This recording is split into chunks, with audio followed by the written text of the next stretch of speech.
હવે, એટલે કે ફરી એક વખત વિધાનસભાનું જે સંખ્યાબળ છે તે 182 પહોંચશે, કારણ કે 5 વિધાનસભાની પેટા ચૂંટણી.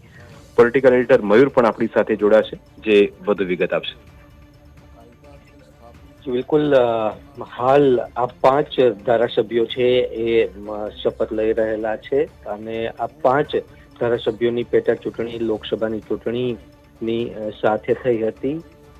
વિસાવદર બેઠકની ચૂંટણી કાર્યક્રમ એ હજુ સુધી જાહેર નથી કરવામાં આવેલો, પરંતુ આ જે 5 બેઠકો છે તેમનો ચૂંટણી કાર્યક્રમ જાહેર કરવામાં આવેલો હતો. લોકસભાની સાથે તેમની ચૂંટણી યોજાઈ. આ સાથે જ ભારતીય જનતા પાર્ટીનું ગૃહની અંદર સભ્ય સંખ્યાબળ 161 પર પહોંચી ગયેલું છે. એટલે કે જે રીતે ભારતીય જનતા પાર્ટીએ 2022ની વિધાનસભાની અંદર 156 બેઠક પોતાના સિમ્બોલ ઉપર જીતેલી હતી, તો હવે આ 5 ધારાસભ્યોનો તેની અંદર ઉમેરો થયેલો છે.